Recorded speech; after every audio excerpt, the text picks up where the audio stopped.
નમસ્તે મિત્રો, હું doctor Hitesh Italiya, gynaecologist and IVF expert, Matuli IVF and woman care. આજે આપણે વાત કરીશું કે ગર્ભાશયના મુખના કેન્સર થાય તે પહેલાં નિદાન કરી શકાય કે નહીં, અને નિદાન કરવા માટેની કઈ કઈ પદ્ધતિઓ છે, કઈ પદ્ધતિ વધારે ફાયદાકારક છે, કઈ પદ્ધતિથી વધારે સારું નિદાન થઈ શકે તે સમજવાનો પ્રયત્ન કરીએ.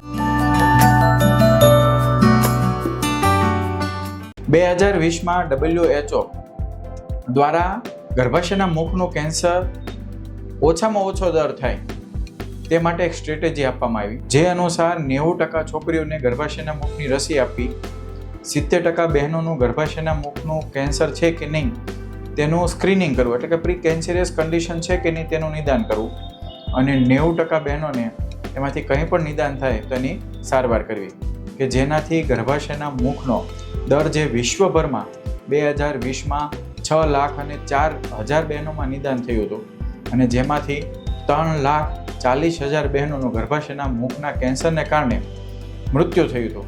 આ આંકડા 2020 અનુસાર છે, અને તે અનુસાર વિશ્વભરમાં ચોથા નંબર ઉપર ગર્ભાશયના મુખનું કેન્સર આવે છે, અને ભારતમાં સ્ત્રીઓમાં ગર્ભાશયના મુખનું કેન્સર એ બહેનોમાં થતું બીજા નંબરનું કેન્સર છે. તો WHOની ગર્ભાશયના મુખના કેન્સરને અટકાવવા માટેની 2020ની જે સ્ટ્રેટેજી આપવામાં આવી, તેમાં બીજી સ્ટ્રેટેજી અનુસાર 70% બહેનોનું ગર્ભાશયના મુખનું સ્ક્રીનિંગ થવું જોઈએ, એટલે કે ગર્ભાશયના મુખનો કેન્સર થાય તે પહેલાં તેનું નિદાન થવું જોઈએ તે કહેવામાં આવ્યું છે. તો આ સ્ક્રીનિંગ એટલે શું? સ્ક્રીનિંગ એટલે કે કોઈ પણ કેન્સર થાય તે પહેલાં તેનું કેન્સર પ્રી કેન્સરિયસ કન્ડિશન, કે તે કોઈ પણ પ્રકારના રિપોર્ટથી નિદાન કરી શકાય તો તેને સ્ક્રીનિંગ કર્યું કહેવામાં આવે છે. આ સ્ક્રીનિંગ ખૂબ ઓછા એવા કેન્સરો છે કે જેમાં શક્ય બને છે.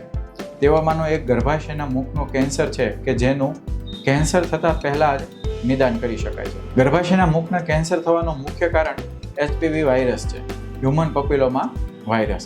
આ વાયરસ ઇન્ફેક્શન લાગે ત્યારબાદ 60% ઇન્ફેક્શન નોર્મલી 12 મહિનામાં જાતે સારું થઈ જતું હોય છે, અને 90% કેસોમાં 2 વર્ષમાં જાતે જ ઇન્ફેક્શન ઓછું થઈ જતું હોય છે. પરંતુ કેટલાક દર્દીઓમાં આ ઇન્ફેક્શન લાગવાને કારણે ગર્ભાશયનું મુખનું કેન્સર થવાની શક્યતાઓ રહેતી હોય છે. આ HPV વાયરસનું ઇન્ફેક્શન લાગ્યા બાદ ગર્ભાશયના મુખના કેન્સર થવાની 10 કે 12 વર્ષ પછી શક્યતા હોય છે.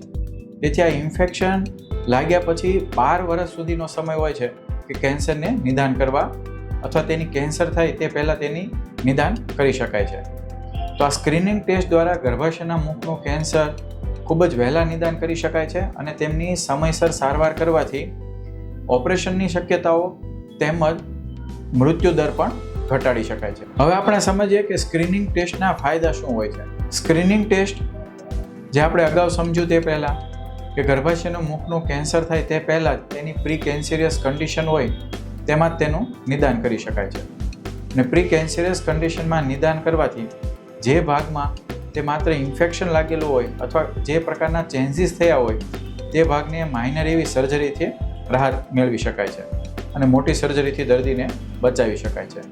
આ ઉપરાંત આ ટેસ્ટ ખૂબ સરળ હોય છે, તેમાં કોઈ પણ વાટકાપ કરવાની, એનેસ્થેસિયા આપવાની કે તેમજ દાખલ થવાની જરૂર પડતી હોતી નથી. હવે આપણે સ્ક્રીનિંગ માટેની અલગ અલગ પદ્ધતિ, ટેકનિકને સમજવાનો પ્રયત્ન કરીએ. સૌ પહેલી technique VIA, visual inspection under acetic acid. આ ટેકનિકમાં યોનિ માર્ગમાં એસિટિક એસિડ નાખવામાં આવે છે ગર્ભાશયના મુખ ઉપર, અને એસિટિક એસિડ જે પણ કોષો કેન્સરિયસ હશે અથવા કોઈ પણ ઇન્ફેક્શન હશે, સોજો હશે અથવા ડાઉટ લાગતા હશે તેવા કોષો સફેદ થઈ જાય છે. એટલે જે ભાગમાં આ ડાઉટ હશે તે ભાગ સફેદ દેખાય. આ તપાસ નરી આંખે પણ કરી શકાય છે, તેમજ કોલ્પોસ્કોપી દ્વારા કરવામાં આવે તો ઝૂમ ઇમેજ થાય છે, અને વધારે ક્લિયરિટી સાથે ઇમેજ દેખાતી હોય છે, અને તેમનો રિપોર્ટ પણ બનાવી શકાતો હોય છે. હવે બીજી ટેસ્ટ છે HPV DNA ટેસ્ટ, કે જેમાં યોનિ માર્ગમાં HPV વાયરસનું ઇન્ફેક્શન લાગેલું છે કે નહીં તેનો ટેસ્ટ કરવામાં આવે છે. ત્યારબાદ ત્રીજી ટેસ્ટ છે સાયટોલોજી ટેસ્ટ, જે 2 પ્રકારની હોય છે. એક છે લિક્વિડ સાયટોલોજી અને બીજી છે પેપ્સમિયર. તેમાંથી લિક્વિડ સાયટોલોજી છે તેમના પરિણામ પણ સારા હોય છે, અને તેમનું રિઝલ્ટ પણ સારું આવતું હોય છે. કારણ કે લિક્વિડ સાયટોલોજીમાં ગર્ભાશયના મુખમાંથી જે કોષો લેવામાં આવે છે તેમાંથી જે કોષો છે તેનું ઇનએડિક્યુટ, ઘણીવાર પેપ્સમિયરમાં કોષો પૂરતા પ્રમાણમાં આવતા નથી, તેથી રિપોર્ટ નથી થતો અને ફરીવાર કરવો પડતો હોય છે. પરંતુ લિક્વિડ સાયટોલોજીમાં તે આવવાની શક્યતાઓ ખૂબ ઓછી હોય છે અને લિક્વિડ સાયટોલોજીનું પરિણામ પેપ્સમિયર કરતાં પણ વધારે સારું હોય છે. આ 3 પ્રકારની ટેસ્ટમાં HPV વાયરસ DNA ટેસ્ટ એ એકદમ ન્યૂ ટેકનિક છે અને HPV DNA ટેસ્ટ જો પોઝિટિવ આવે તો પછી ગર્ભાશયના મુખ ઉપર પ્રીકેન્સરિયસ થવાની શક્યતા છે કે નહીં તેના માટે લિક્વિડ સાયટોલોજી અથવા કોલ્પોસ્કોપી અંડર બાયોપ્સી પણ કરી શકાય છે. અને વિઝ્યુઅલ ઇન્સ્પેક્શન એસિટિક એસિડ અથવા લ્યુડોલ આયોડિન દ્વારા કરવામાં આવે અને તેમાં પણ કોઈ પણ ડાઉટ લાગે તો પણ સાયટોલોજી એટલે કે લિક્વિડ સાયટોલોજી કરવામાં આવે છે અથવા જરૂર અનુસાર કોલ્પોસ્કોપી બાયોપ્સી દ્વારા પ્રીકેન્સરિયસ કન્ડિશન છે કે નહીં તેનું નિદાન કરવામાં આવતું હોય છે. આ દરેક પ્રકારની ટેકનિક ખૂબ સરળ છે, જેમાં દર્દીને દાખલ થવાની જરૂર કે વાટકાપ કરવાની કે બેભાન કરવાની જરૂર પડતી નથી. આ પ્રોસિજર માત્ર 2 કે 3 મિનિટની પ્રોસિજર હોય છે, જેમાં કોઈ પણ પ્રકારનો દુખાવો પણ થતો નથી હોતો. હવે આપણે સમજીએ કે આ રિપોર્ટ ક્યારે ક્યારે કરવો જોઈએ, એટલે કે તેની ગાઈડલાઈન શું છે, કે આ કેટલા અંતરે આ રિપોર્ટ કરાવવો જોઈએ. ગર્ભાશયના મુખનો કેન્સરનું નિદાન કરવા માટેની જે સ્ક્રીનિંગ ટેસ્ટ છે એ ટેસ્ટ 30 વર્ષની ઉંમર પછી દર 5 વર્ષે HPV DNA ટેસ્ટ કરવો જોઈએ અથવા visual inspection under acetic acid અથવા કોલ્પોસ્કોપી કરવામાં આવે અથવા સાયટોલોજી કરવામાં આવે તો તે દર 3 વર્ષે કરવી જોઈએ. 50 વર્ષ સુધી આ ગાઈડલાઈન ફોલો કરવી જોઈએ.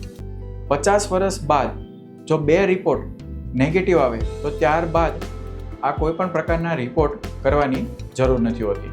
50 વર્ષ પછી એટલે કે મેનોપોઝ થાય એટલે કે માસિક જતા રહે ત્યારબાદ જો સ્ક્રીનિંગ ટેસ્ટ કરવાની હોય તો તેમાં વિઝ્યુઅલ ઇન્સ્પેક્શન દ્વારા ટેસ્ટ કરી શકાતો નથી.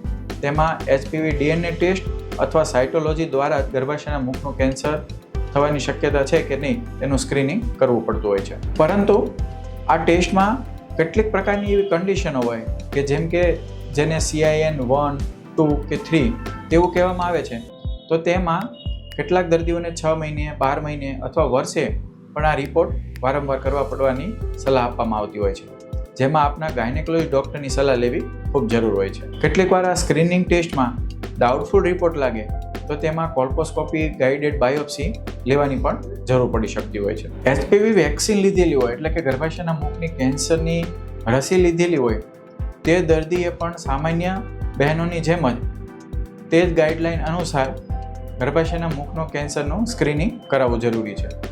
જે દર્દીઓએ HIV ઇન્ફેક્શન હોય તે દર્દીઓએ 25 વર્ષની ઉંમરે જ આ સ્ક્રીનિંગ કરાવવું જરૂરી છે અને દર 3 વર્ષે આ રિપોર્ટ કરાવવો જરૂરી છે. જે દર્દીને ગર્ભાશયનું ઓપરેશન કરી દેવામાં આવેલું છે અને તેમાં ગર્ભાશયનું મુખ નથી એટલે કે ઓપરેશન સમયે ગર્ભાશયનું મુખ નીકાળી દેવામાં આવેલું છે, તેમજ તેમને કોઈ પણ પહેલાં ગર્ભાશયની મુખની પ્રી મેલિગ્નન્સ કન્ડિશન નહીં હોય તેવા દર્દીઓને આ સ્ક્રીનિંગ ટેસ્ટ વારંવાર કરવાની જરૂર નથી હોતી. આ ગર્ભાશયના મુખનું સ્ક્રીનિંગ કરવાથી શું ફાયદો થાય તેનો એક જીવંત કિસ્સો જોઈએ તો 2000માં થાઈલેન્ડમાં એક હેલ્થ ઓફિસરે આ સ્ક્રીનિંગ ટેસ્ટ શરૂ કરેલી, જેમાં માત્ર visual inspection under acetic acid જ 6000 બહેનોનો ટેસ્ટ કરવામાં આવેલો.